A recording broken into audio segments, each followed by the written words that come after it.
oportunidade, se renda mesmo na presença do Deus vivo. Não se conforme em não sentir a presença do Deus Todo-Poderoso. Abram suas Bíblias, queridos, no livro de 2 Coríntios, capítulo 5, verso 18. 2 Coríntios, capítulo 5, versículo 18. Glórias a Deus. Jamais perca a oportunidade de adorar ao Senhor seu Deus. Jamais perca a oportunidade de onde está a presença de Deus e você se render à presença do Senhor, porque Ele está neste lugar. Então aproveite sempre isso, irmãos. É um privilégio de verdade poder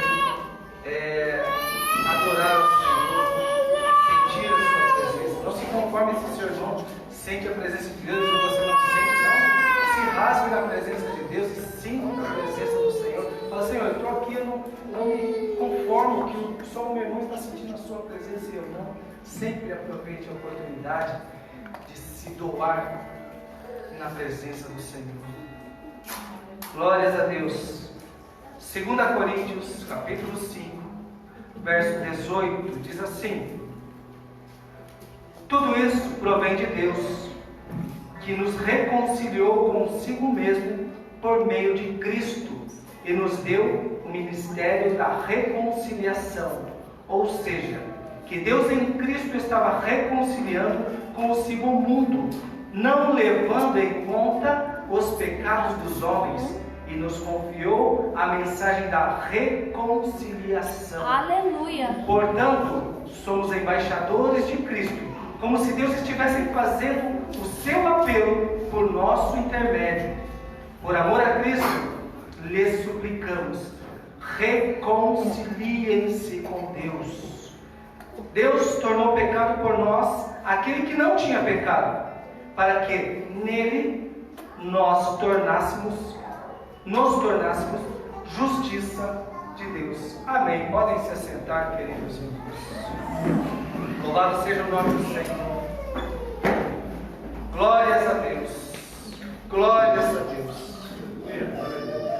Reconciliação é restabelecer a amizade com Deus, restabelecer a paz com Deus, é restabelecer a comunhão com Deus.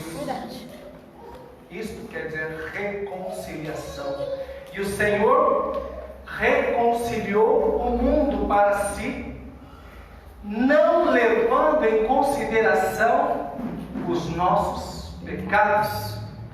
Ele tornou pecado aquele que não tinha pecado algum, para que nós pudéssemos ser nele reconciliados. Que Deus de amor tremendo, irmãos. A palavra do Senhor diz que Deus se fez carne e habitou entre nós. E este mesmo Deus sacrificou sua vida humana por amor de mim e de você. Por isso eu quero dizer esta noite que esta é uma mensagem de reconciliação. E esta mensagem de reconciliação é para crentes e não crentes. É para os que estão perto e os que estão distantes de Deus. É para aqueles que estão firmes ou fracos na fé, ou aqueles que jamais tiveram contato com Deus. Porque, como a palavra diz, Ele reconciliou o mundo, né? Ele veio para reconciliar o mundo consigo mesmo, não levando em consideração os nossos pecados. Por isso essa é uma mensagem para todos, para os que estão firmes e os que estão fracos, para crentes e não crentes. E por que isso, irmãos? Para aqueles que não são crentes, como vimos, Ele fez isso por todos. Para os que são crentes, mas estão fracos, pode ser que durante esta jornada, muitos de nós acabemos enfraquecendo e desanimando e perdendo esta comunhão com Deus durante esta caminhada, esta jornada em rumo aos céus. Acabamos enfraquecendo e enfraquecendo esta amizade com Deus, esta comunhão com Deus, esta paz com Deus. E aí, o que acontece? É necessário nos reconciliar novamente com o Senhor.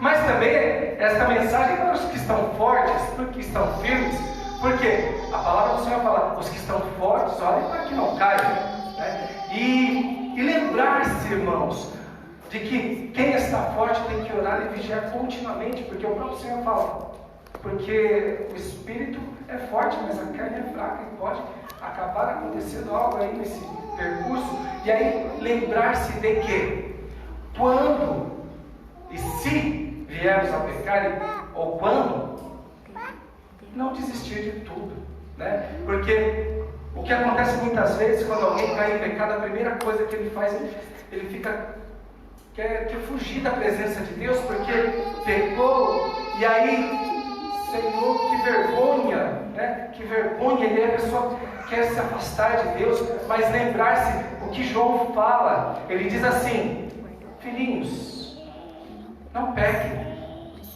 mas se pecarem, temos um advogado que é Cristo, que nos perdoa de todos os pecados.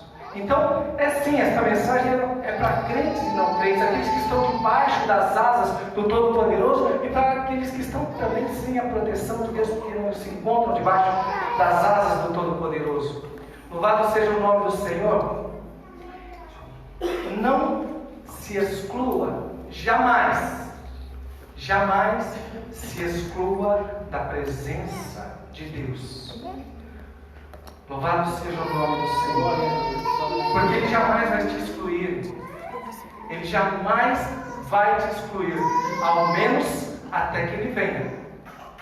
Então, enquanto Ele não vem, ainda há tempo para reconciliar-se com o seu Criador. Ainda há tempo de renovar, de restaurar a amizade, a fidelidade, a comunhão com o Senhor, o teu Deus. Ainda há tempo. Não se exclua jamais da presença do Senhor, o teu Deus. Lembre-se sempre disso. Sempre. Eu quero contar aqui 3 casos de 3 personagens diferentes dentro da palavra do Senhor. E 2 deles tiveram um final feliz, mas um não. Quero começar falando sobre Jonas. Jonas, um caso complicado, um profeta complicado, um caso muito curioso dentro da Bíblia. O Senhor diz a Jonas: Jonas, vai até mim e prega contra aquele povo, porque a maldade dele já chegou até a minha presença. E Jonas, o que fez? Foi direto para lá? Não, né? Sabemos que Jonas fez exatamente o contrário. Ele foi em caminho oposto. Ele pegou um navio e rumou para Tarsis, tentando fugir da presença de Deus. Misericórdia. Mas quantos de nós, irmãos, quantos de nós também um dia já não cometemos talvez tal atitude em que o Senhor nos manda para um caminho? Olha, segue para a direita e você vai para a esquerda. Olha, vai para frente e você vai para trás. Faz isso e você faz aquilo outro.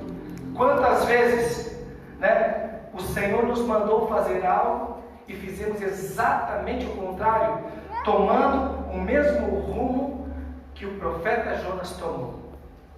Uma atitude talvez rebelde, uma atitude de desobediência e tentando o quê? Fugir da presença de Deus. Quem é o homem que pode fugir da presença de Deus, irmãos? A palavra do Senhor diz que se nós subirmos ao mais alto monte, lá está o Senhor. Se formos às profundidades mais lá no profundo mesmo, lá está o Senhor. Sim. Pode o homem fugir então dos olhos de Deus? Irmãos, não adianta.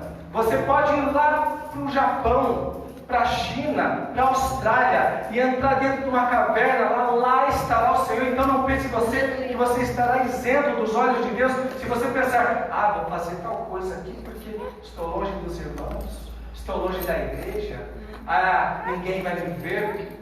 Porém, saiba de uma coisa: os olhos do Senhor estão em todos os lugares. Amém. Não pense você que ficará isento dos olhos de Deus, porque você foi para tal lugar, foi para tal país, foi para tal cidade, foi para tal região, foi para tal estado. Não, os olhos do Senhor estão em todos os lugares. Então jamais pense você que você poderá fugir da presença de Deus, como pensou o profeta Jonas. Achou que podia fugir da presença de Deus.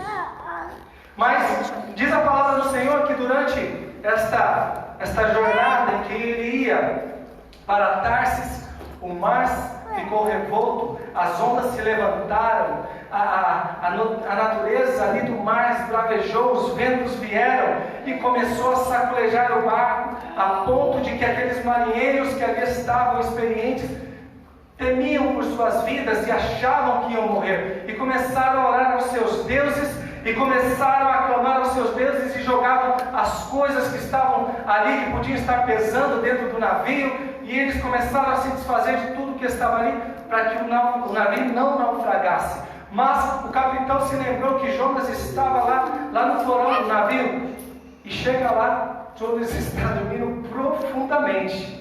Enquanto eles estavam em desespero, lá na proa, na popa, na superfície do navio, Jonas estava lá no porão dormindo profundamente. Isso acontece muitas vezes com aqueles que seguem o caminho contrário da palavra do Senhor, né? Que seguem em desobediência à palavra, à ordenação do Senhor, e querem fugir de sua presença. E o que acontece com essas pessoas? Acabam dormindo profundamente, acabam dormindo na fé, acabam dormindo espiritualmente. E aí, não estranhe se isso aconteceu, se vai acontecer um dia com você. Se você tentar fazer isso, você estará dormindo, e não estranhe se o navio, o barco começar a saculejar e começar a vir as tempestades sobre a sua vida. Porém, Jonas, quando foi avisado pelo capitão do barco, ele subiu até a superfície do barco, e lá se reuniram na superfície do barco e lançaram sortes. E a sorte, sabemos, caiu sobre Jonas. Imediatamente eles perguntaram: de onde você veio? Quem você é exatamente? O que você faz? Qual a sua profissão? E Jonas fala assim: olha, eu sou hebreu, sou adorador do Deus vivo, Todo-Poderoso, que criou os céus e a terra. E esta situação está acontecendo por minha causa. Então os marinheiros falam assim: mas então o que faremos com você? Jonas fala: me jogue no mar e vai cessar toda essa tempestade. Mas eles não quiseram fazer isso, não queriam sacrificar Jonas. Então eles remaram com todas as forças para tentar chegar na terra seca, mas a tempestade piorou ainda mais, e eles viram que não tinham mais jeito a não ser sacrificar Jonas. Eles somente clamaram a Deus, falando ao Deus de Jonas, né? Falou: olha, Senhor, não nos puna pela morte deste homem, não permita que nós venhamos a morrer por causa disso. E jogaram Jonas no mar. Eles oraram pedindo perdão para Deus, sacrificaram a Deus e fizeram votos com o Deus de Jonas. Jonas lançado no mar, turbilhões de águas, correntes poderosas, as ondas tremendas caindo sobre Jonas. Nem o mais experiente nadador conseguiria sobreviver àquelas ondas, tá? Tanto que os marinheiros tinham medo de cair no mar naquela ocasião. Jonas caiu e entrou nas profundezas do mar. Jonas chegou até o fundo do mar envolto de algas marinhas, diz a palavra do Senhor, e então, desfalecido, Deus envia um grande peixe que abocanha Jonas, e Jonas vai parar no ventre do peixe. Talvez alguém, se dizendo mais dono do conhecimento, da ciência deste mundo, diria: ah, mas como isso é possível? Jonas, ele ficou no ventre do grande peixe, então quer dizer que... E os sucos gástricos não desfizeram Jonas, não acabaram com Jonas? Irmãos, quando Deus faz um milagre, Ele faz um milagre. Não adianta. Quando o Senhor quer fazer um milagre, Ele desafia as leis da física, Ele desafia as leis da química, Ele desafia as leis dos elementos naturais, Ele desafia as leis da natureza para abençoar a minha e a sua vida, Ele move céus e terra para abençoar a minha e a sua vida, e o milagre é completo. Então certamente Deus não permitiu que sucos gástricos derretessem Jonas no ventre do peixe, é óbvio que não. Quando Deus faz o milagre, Ele faz o milagre. Deus pode, irmãos, porque Ele é o Criador de todas as coisas. Ele pode burlar as leis da física, as leis da química, as leis da natureza. O que é impossível aos homens é possível a esse Deus. Aleluia, glória a Deus. Ainda ontem eu estava vendo uma notícia muito interessante. Eu me interesso muito por notícias também sobre Israel.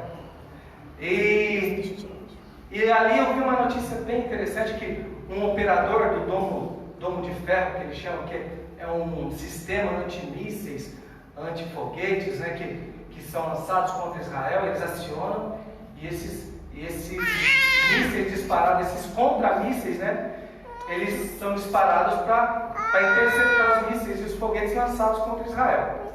E esse operador deste equipamento, ele falou assim: quando o domo falha, a mão de Deus nos protege. Olha só, ele contando um caso lá que aconteceu. Ele falou que, não sei se nos últimos 2 anos, 1 ano, 2 anos, em Israel foi lançado cerca de 700 foguetes contra Israel, dos quais 400 e pouco caíram em área desabitada. É Deus protegendo. E os outros quase 300 tinham endereço para Israel. E eles conseguiram interceptar praticamente todos. Amém. Mas, e olha que o domo ele não é infalível, ele é falível. Tanto que ele conta um caso tremendo lá, que um desses mísseis que foi lançado contra Israel ia cair numa área totalmente habitada, com prédios, onde centenas de pessoas iriam ser mortas. E eles ativaram o contramíssil, falhou, passou direto. Ativou o outro, falhou. E já não dava mais tempo para lançar um terceiro, porque haviam 4 segundos apenas para que esse míssil atingisse a área habitada em Israel, morreria em Tel Aviv, e cerca de centenas de pessoas morreriam certamente, ele fala. Naquele momento, o mesmo Deus lá que guiou o povo no deserto, que abriu os mares, fez um milagre poderoso ali. Naquele momento, veio um vento leste muito forte. Aleluia. Um vento, 4 segundos apenas para o socorro. Deus enviou um vento muito forte, um vento leste, e desviou o míssil para o mar. Na hora ele deu um pulo e gritou: Deus existe! Louvado seja o nome do Senhor. Quando Deus quer fazer milagres, Ele faz. Amém. Para te abençoar, Ele move céus e terra. Ele contraria as leis da natureza. Naquela mesma semana, também aconteceu um outro milagre. Eles tinham que entrar, um batalhão deles tinha que entrar em terras inimigas. E aí não foi possível fazer isso à noite. Eles tinham que ir naquela manhã, mas eles seriam vistos pelos inimigos. Diz que naquela mesma hora desceu uma nuvem sobre. E olha que eles ainda não tiveram esse encontro com o Senhor Jesus que nós temos.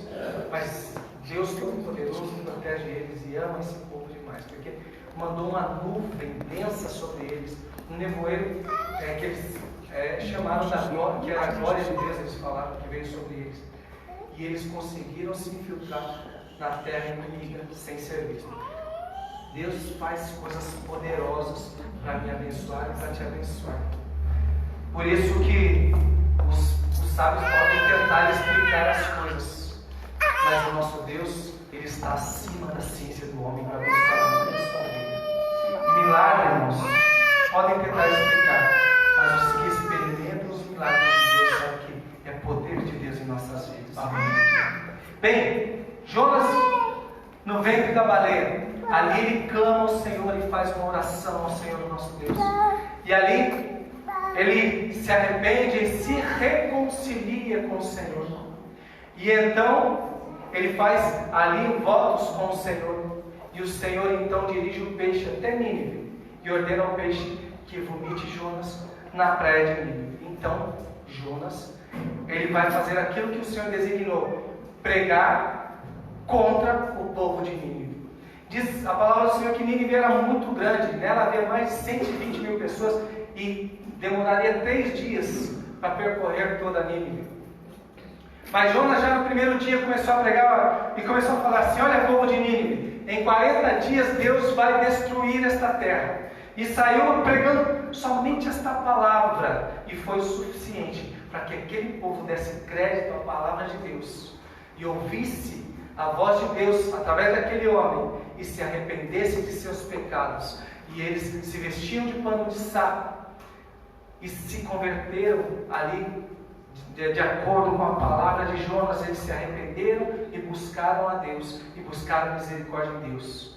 O próprio rei, quando soube disso, fez a mesma coisa, se vestiu de pano de saco, arrependido, clamou a Deus. E então Deus ouviu a oração do povo de Nínive e Deus não destruiu o povo de Nínive. Só que diz a palavra do Senhor que para nós soa estranhamente, né? Porque diz que Jonas fez uma oração a Deus profundamente irritado, profundamente bravo com Deus, porque Deus poupou a vida do povo de Nínive. Muito estranho isso, né? E Jonas fala assim: olha, Senhor, por isso é que quando o Senhor me chamou para vir pregar para esse povo, eu não queria vir, porque eu sei que o Senhor é bom, é longânimo, é amoroso, é paciente, né? O Senhor é bom e tem muito amor, e quando o Senhor fala que vai destruir, muitas vezes o Senhor se arrepende e não destrói. E bravo com Deus por causa disso. E Deus fala assim: Jonas, isso é motivo para você ficar bravo? Tá. E Jonas, ainda não conformado com isso, foi a leste da cidade e ficou ali observando para ver se Deus ia fazer alguma coisa com a cidade. Ficou lá. Construiu uma cobertura ali, um abrigo, mas assim mesmo não protegia totalmente do sol, mas já serviu para alguma coisa e ele ficou ali. Então Deus, ele dormiu ali naquele local e Deus fez com que crescesse uma planta e cobrisse esse abrigo de Jonas. E Jonas, ele ficou protegido, ficou contente, falou: puxa, que bom, né? Estou protegido agora.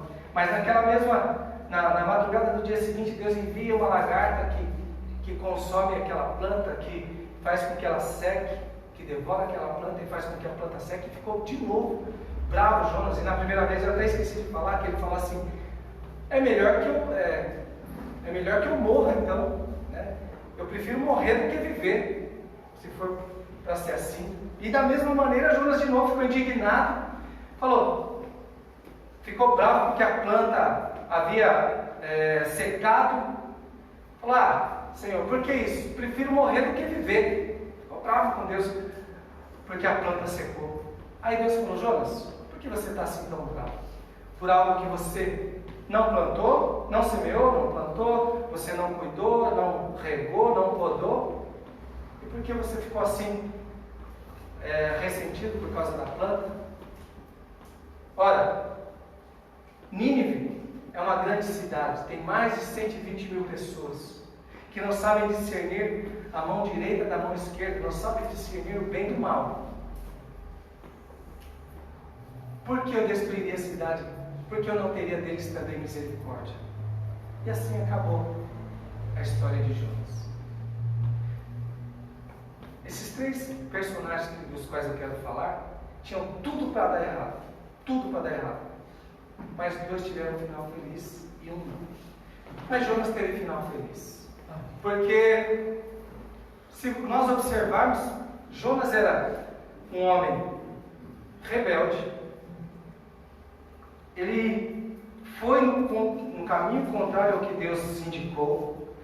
Era egoísta, sem empatia, nervosinho, bravinho, né? E talvez nós pudéssemos pensar: puxa, ele é um profeta que não bate de acordo com o contexto bíblico, né? É um profeta diferente. Será que a safra de profeta estava tão ruim que Deus teve que escolher Jonas? Ou será que havia tão poucos homens que buscavam a Deus nessa ocasião que teve que escolher a Jonas? E talvez até na nossa visão a gente pense assim, talvez o livro de Jonas nem devesse estar dentro da Bíblia. Talvez a história de Jonas nem merecesse ser contada. Mas Deus não vê, não enxerga como o homem vê. Amém. Deus enxerga de uma maneira completamente diferente. E provavelmente é possível que o Senhor deixou o livro de Jonas compor os anais bíblicos por causa de mim e de você. Por quê? Talvez haja entre nós pessoas com o mesmo caráter, a mesma personalidade de Jonas. Talvez haja no meio de nós pessoas rebeldes, pessoas nervosinhas, que se irritam com facilidade, pessoas egoístas, pessoas que não têm empatia. Talvez haja no meio de nós pessoas com as mesmas características de Jonas. Mas eu quero dizer uma coisa a respeito de Jonas. De acordo com o contexto bíblico, porque a Bíblia não fala que vida Jonas teve com Deus, né? Mas eu tenho certeza, porque o Senhor permitiu que, se Jonas fizesse parte dos anais bíblicos, é porque o Senhor transformou a vida de Jonas. Eu tenho certeza disso, porque faz parte do contexto bíblico, né? Porque os profetas antigamente, Deus mandava e eles iam, não questionavam. Deus falava, vai, ele faz, ele fazia, vai, ele ia. Provavelmente Jonas foi sim transformado por Deus. Eu tenho certeza disso por causa do contexto bíblico, né? O Senhor, ele transforma o homem, mas permitiu que a história de Jonas fosse contada desta maneira aqui, para que talvez muitos de nós nos identificássemos como Jonas. Talvez haja no meio de nós pessoas rebeldes, pessoas nervosas, bravinhas por qualquer coisa, né? Mas eu quero dizer para você, não siga o exemplo de Jonas. Não. Siga o exemplo de Cristo. Deixem ser amoldados pelo Espírito de Cristo. Aleluia, Deus. Deixem que o Senhor amolde o seu caráter, a sua personalidade. Deixe que o Espírito Santo forge o seu caráter e a sua personalidade. Não siga o exemplo de Jonas e nem permaneça no exemplo dele, porque certamente eu tenho certeza que Jonas, ele se reconciliou com o Senhor e Deus transformou a vida dele. Então eu não estou pensando que o exemplo de Jonas serve para você. Eu posso ser como Jonas, então que está tudo bem, Deus usou Jonas. E Deus pode me usar também? Pode sim, mesmo você sendo como Jonas. Pode. Só que lembrem-se de uma coisa, naquele grande dia, na presença do Senhor, muitos vão dizer assim, Senhor, eu não expulsei demônios em teu nome, eu não curei enfermos em teu nome, e o Senhor vai dizer assim, afasta-te de mim, porque eu não te conheço. Então, você pode até ser usado como Jonas foi, só que não tomem como exemplo a personalidade, o caráter de Jonas, mas se amoldem ao caráter de Cristo pelo Espírito Santo do Senhor. Deixe que o Espírito Santo amolde, forge seu caráter e a sua personalidade e seja transformado pelo poder de Deus. Aleluia, Deus. Louvado seja o nome do Senhor. Certamente Jonas se reconciliou com o Senhor Deus e teve seu caráter e personalidade transformada. E foi um final que deu certo, né? Porque senão o Senhor não permitiria sequer que fosse contada a história de Jonas como um profeta bíblico. Sim. Louvado seja o nome do Senhor. Agora eu quero falar também sobre um outro caso, muito interessante e diferente de Jonas, Pedro. Eu li e meditei um pouco sobre Pedro. E, de fato, eu sempre admirei muito a Paulo, né? O apóstolo Paulo, para mim, sempre foi um ícone entre os apóstolos, mas confesso que passei a admirar um pouco mais a Pedro também. Porque Pedro também tinha tudo para dar errado, mas graças a Deus deu certo. Pedro, ele tinha algumas características muito interessantes, diferentemente de Jonas. Pedro, ele era parceiro, amigo, voluntarioso, interessado. Era sempre o primeiro a perguntar, era sempre o primeiro a apoiar. Ele era carismático. Pedro tinha várias boas qualidades, muito boas qualidades. Eu acho que é uma pessoa que é do tipo de pessoa que eu gosto de ter por perto, mas todo mundo gosta, eu acho, de pessoas assim, né? Pessoa sempre voluntariosa, sempre, sabe, carismática, amiga, parceira. Ah, precisa de mim, estou aí, né? Me chama, pode contar comigo. Mas Pedro tinha um problema gravíssimo. Nos momentos cruciais, nos momentos mais importantes, nos momentos decisivos, na hora de tirar o 10, ele falhava, ele falhou, ele pecou, ele escorregou, ele deslizou e acabou pecando gravemente contra Deus. Pedro era uma pessoa tanto quanto exemplar, e dentro da igreja, certamente, há pessoas assim como Pedro, voluntariosas, pessoas que, olha, pode contar comigo, o que precisar, pastor, estamos aí, me chama. Pedro era assim, e há pessoas dentro da igreja assim, mas na hora de tirar um 10, às vezes está aquela escorregada, acaba deslizando, ou mesmo pecando. E com Pedro foi assim. Pedro era aquele mesmo que, quando o Senhor precisava, já contava com ele: Pedro, vai lá no mar lá, busca um peixe, pega um peixe lá, tira a moeda da boca dele e paga os impostos. Pedro, quem vós dizeis que eu sou? Pedro era o primeiro: Senhor, tu és o Cristo, Filho do Deus vivo. Pedro era aquele aluno que podia dizer nota 10, mas na hora de tirar o 10 mesmo, ele falhava, porque Jesus até falou para ele: olha, quem te revelou isso, Pedro, foi o Espírito Santo, né? Porque não foi a carne nem o sangue, mas o Espírito Santo de Deus, porque de fato isso provém de Deus. Mas Pedro também era aquele mesmo que, quando o Senhor estava falando como ele iria morrer, né? Como ele iria ser morto, Pedro fala: Senhor, não faz isso não, Senhor. Aí Jesus fala: afasta-te de mim, porque isso aí é Satanás que está falando.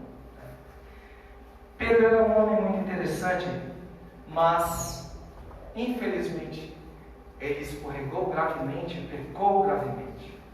Pedro, no momento decisivo, quando tinha ido lá aquela multidão, os sacerdotes, os soldados, tinha ido lá uma multidão para prender Jesus, o que Pedro logo fez? Eu não sei se para proteger, com sentimento de proteção, de defesa, eu não sei, ou realmente um espírito explosivo, eu não sei, mas Pedro pegou a espada e cortou a orelha do soldado mau.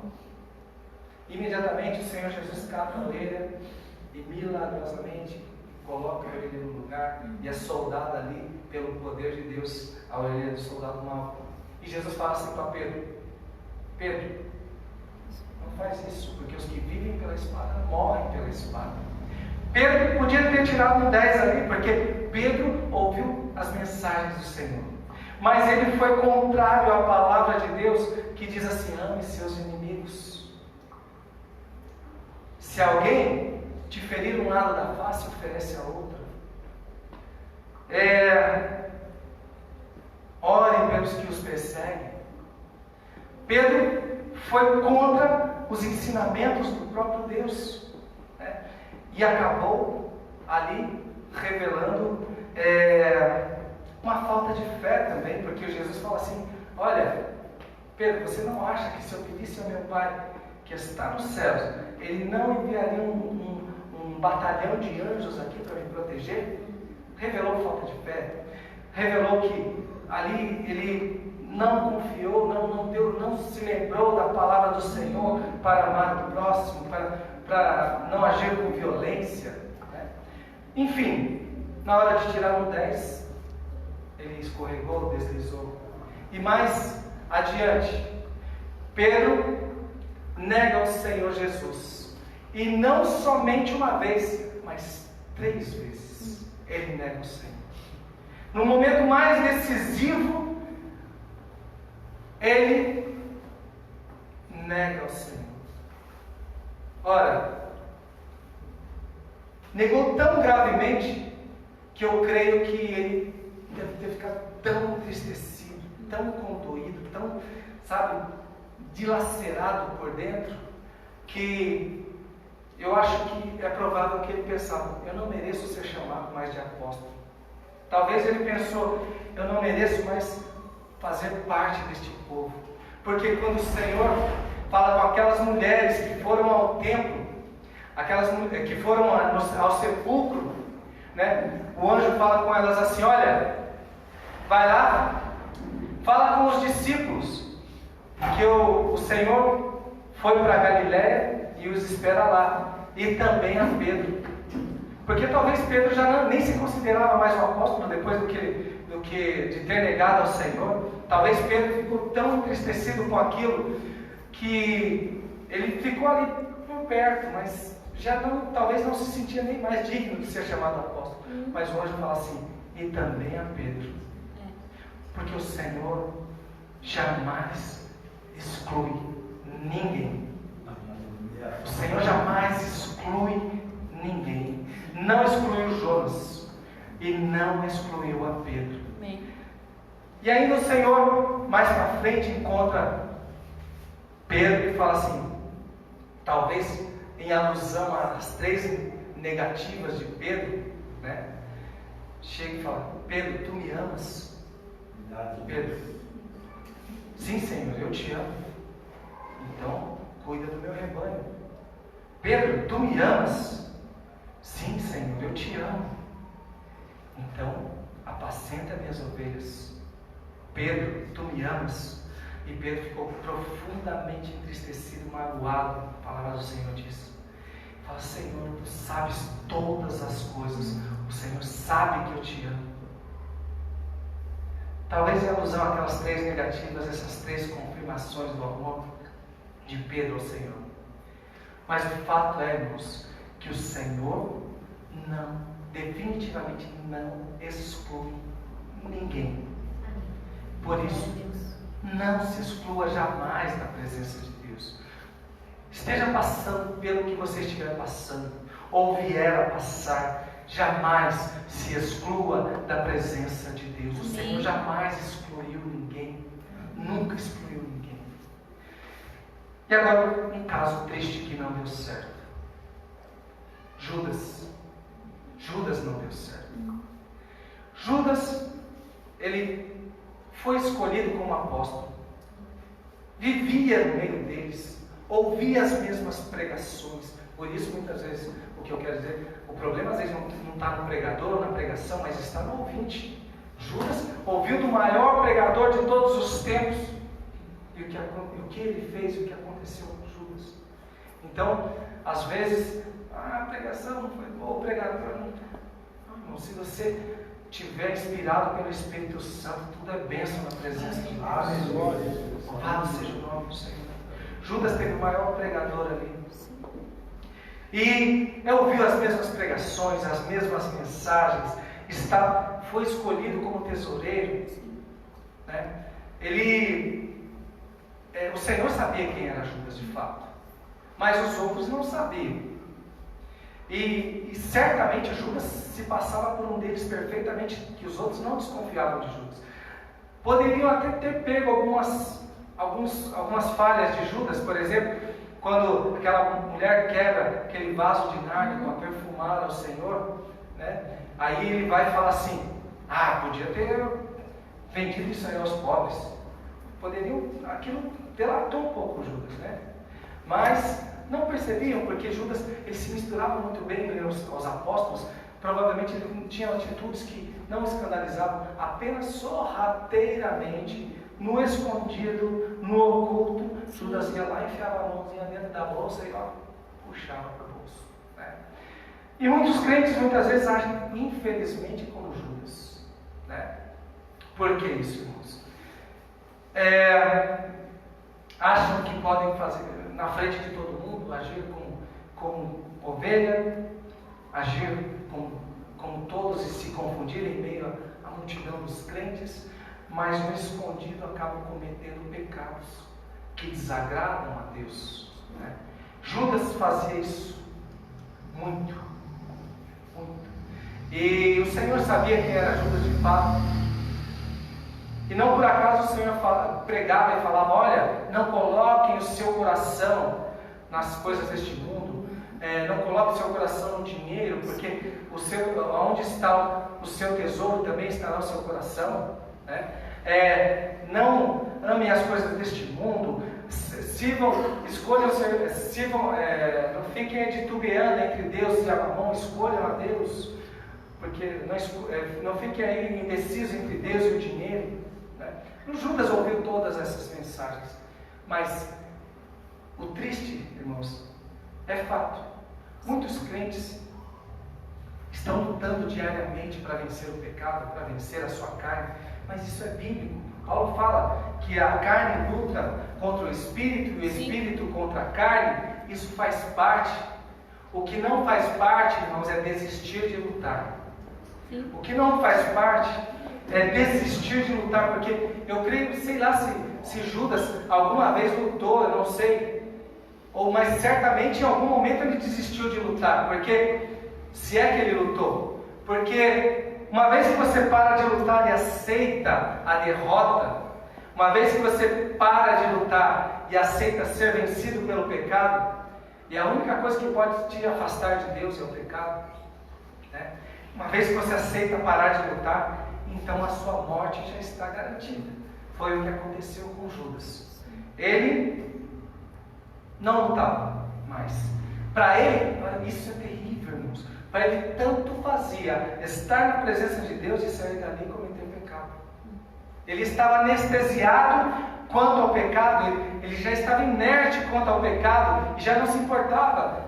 Estou aqui adorando a Deus, estou aqui ouvindo a palavra do Senhor, sai daqui, vou lá pecar. Ele estava anestesiado já, isso já não mais doía nele, já não mais o feria, não mais o incomodava. E quando o crente passa a ter uma vida assim, o pecado já não incomoda mais, já não entristece mais, e então ele já está vivendo uma vida como Judas. Sim. Infelizmente, irmãos, é verdade. Se o pecado você já não mais luta contra o pecado, se você já se deixou derrotar pelo pecado, porque é verdade, irmãos, que passamos lutas todos os dias, mas temos que vencer em nome do Senhor e jamais desistir. Até que o Senhor venha, até que Ele te aperfeiçoe pelo poder do Espírito Santo, né? Sei que vamos vencer cada dia, mas não devemos parar de lutar, porque se pararmos, teremos o fim trágico de Judas, porque Judas estava anestesiado. Eu lembro uma vez que eu vi a história, eu vi a notícia de um pastor na televisão, eu estava em outro estado, e ele tinha sido assassinado. Eu falei, misericórdia, se não for pela palavra, se não for por perseguição à palavra, algo estava errado com esse pastor, porque Deus protege, Deus guarda, né? E aí quando contou os detalhes sórdidos da história desse pastor, eu já logo naquele momento associei ele a Judas, porque ele realmente fazia coisas desagradáveis a Deus, mas só que estava dirigindo na igreja. E aí como pode isso? Um homem estar na presença de Deus e sair dali e pecar, ainda mais sendo líder da igreja, mas isso serve para menos, para todo mundo, né? Como pode estar na presença de Deus e sair dali e pecar como se não fosse nada? Sim. Como se estivesse amortecido, inerte ao pecado, como se estivesse anestesiado em relação ao pecado. Isso é terrível. E se confirmou realmente a conduta errada daquele homem. E logo eu associei ele a Judas, né? Porque Judas também fez a mesma coisa. Ele estava na presença do Deus Todo-Poderoso, ouvia a sua mensagem, ouvia a sua voz sempre e saía dali pecando como se não fosse nada. Já não lutava mais, o pecado já não mais incomodava. Evite essa síndrome se livre. Jamais permita que a síndrome de Judas recaia sobre a sua vida, porque se você parar de lutar, aí a morte vem. A morte vem. Mas o Senhor, mesmo assim, olha como o nosso Deus é longânimo, é misericordioso, é bom, é paciente, porque mesmo assim o Senhor não excluiu a Judas. Amém. Já pensou nisso? O Senhor não excluiu Judas. Sim. Não. Permitir. Ele estava ali todos os dias comendo e bebendo junto. Ele estava ali todos os dias ouvindo a palavra, ouvindo as mensagens. Ele estava ali participando todos os dias. O Senhor jamais excluiu a Judas, jamais. A tal ponto de que no dia em que se cumpriu a traição de Judas, Judas falou para os seus inquisidores, para os inquisidores do Senhor: olha, aquele a quem eu fui e deram um beijo é este, o homem que vocês devem prender. Judas foi lá, beijou Jesus, e Jesus ainda fala assim: amigo, para que vieste? O Senhor jamais te excluiu, Judas, jamais. Amigo, para que vieste? Certamente eu imagino os olhos de Jesus em Judas, porque quando ele falou amigo, ele não falou ironicamente. Ele falou com olhos de amor para Judas, com olhos de compaixão, de ver que uma alma estava se destruindo, se excluindo da presença de Deus, se excluindo da graça de Deus, se excluindo da salvação de Deus. Ele estava se auto-excluindo. O Senhor não o havia excluído, nem a Judas o Senhor excluiu. Ele ainda o chama de amigo, e certamente olhou com um olhar de amor, seu coração ali doendo, entristecido por aquela alma que se despediu do Senhor naquele momento. Por uma alma que se excluiu da presença de Deus. Que terrível isso, irmãos. Mas o Senhor ainda o amou até o último momento em que pôde amar. Deus não exclui jamais ninguém. Amém. Jamais. Por isso, não se exclua jamais da presença de Deus. A sua salvação só depende de você. Como isso, irmão? Sério? É isso mesmo. Porque tudo que o Senhor podia fazer, Ele já fez por você e ainda faz até hoje. Sim. A sua salvação só depende de você, por isso, jamais se exclua da presença do Senhor, o teu Deus. Sim. Jamais. Aleluia, Deus. Aleluia. Judas foi o caso que não deu certo. Sim. Não deu certo mesmo, porque parou de lutar, se é que ele lutou alguma vez contra o pecado. Jamais desista de lutar contra o pecado. Jamais desista de lutar contra a sua carne que quer os prazeres deste mundo. Irmãos, é verdade. Há prazeres neste mundo? Há. Claro que há. E todos eles são proibidos? A boa notícia é que não. Apenas os prazeres pecaminosos o Senhor proíbe. O Senhor não te priva de ter prazer neste mundo. Não. Mas sim dos prazeres pecaminosos. Apenas. E digo mais, irmãos. Nada se compara aos prazeres celestiais. Aquilo que o Senhor tem preparado para mim e para você. Aleluia. A palavra do Senhor diz que olho nenhum viu, ouvido nenhum ouviu, e nenhuma mente conseguiu imaginar aquilo que o Senhor tem reservado para cada um de nós. Isso quer dizer, irmãos, que se há prazeres neste mundo, queridos, os prazeres no céu são infinitamente maiores. Se há coisas lindas neste mundo, as coisas celestiais são infinitamente mais lindas. Aquilo que o Senhor tem preparado para mim e para você por toda a eternidade é infinitamente melhor. Então, seja lá o que for, que você tenha medo de abrir mão, abra mão por amor do Senhor Jesus e por amor da sua vida. E não se exclua jamais da presença do Deus vivo. O Senhor te ama com todas as forças. Ele jamais te excluiu. Não se exclua da presença de Deus. Eu ainda não entendo como antigamente se ouvia às vezes, a igreja tal excluiu fulano de tal. Eu era menino ainda, mas eu não entendi exatamente isso. Mas hoje eu penso, se nem o Senhor nos exclui de sua presença, quem é o homem para excluir um ao outro? Isso não quer dizer que você deva permanecer nos seus pecados, né? Isso não quer dizer que a igreja, a palavra do Senhor fala assim: olha, se você souber de algum irmão que está assim em pecado, vai lá e conversa com ele. Mas se não adiantar, chama mais um ou dois testemunhos. Se ainda assim não adiantar, torna público a igreja. E se assim não adiantar, trate-o como ímpio. Mas ao ímpio não está vedado de vir à igreja. Jamais. Né? Então, o Senhor jamais excluiu ninguém. Como poderíamos nós excluir alguém? Né? Então, desde que a pessoa cumpra, é lógico, as normas da igreja, obedeça a ordem do culto, a ninguém é vedado estar na presença de Deus junto com os santos do Senhor. Né?